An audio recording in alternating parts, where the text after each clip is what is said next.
La conférence annuelle des services centraux et déconcentrés pour le compte de 2025, dont les travaux ont été ouverts ce jour par Dioro Amamoum, secrétaire général du ministère du Tourisme et des Loisirs, représentant du ministre d'État, ministre du Tourisme et des Loisirs, consacre la volonté du département ministériel en charge du tourisme et des loisirs de mieux outiller les responsables administratifs des services centraux et déconcentrés dans le processus de compréhension et d'implémentation, revenant sur l'importance de ces assises.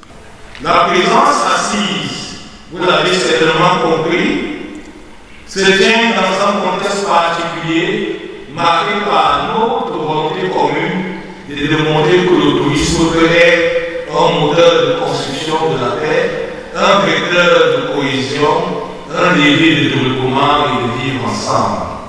L'une des principales innovations de la conférence annuelle de cette année est, comme vous pouvez le constater, la présence parmi nous des chefs de bureau d'information touristique à l'étranger. Le tourisme étant un modèle de construction de la paix, un vecteur de cohésion, un levier de développement et du vivre ensemble, des modules seront développés permettant aux participants d'être mieux éclairés.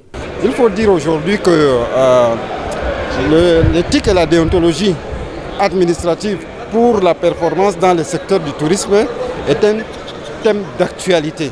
Comme vous le savez, toutes les organisations aujourd'hui sont en quête de la performance et l'État ne reste pas en marge.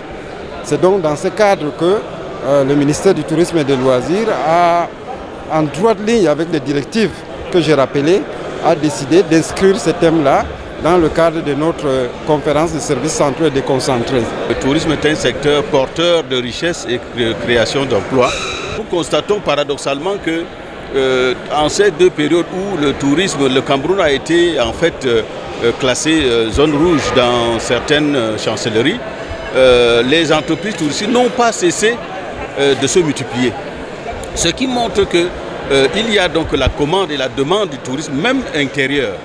Et cela participe de la compétitivité et de la dynamique, n'est-ce pas, de ce secteur-là. Malgré les crises, on aurait cru que le tourisme ne puisse pas puisse s'estomper, mais elle s'est réadaptée. L'appropriation des innovations du décret d'application de la loi régissant l'activité touristique au Cameroun, l'éthique et déontologie administrative et l'explication et commentaire du décret fixant les modalités d'exercice de certaines compétences transférées en matière de tourisme et de loisirs.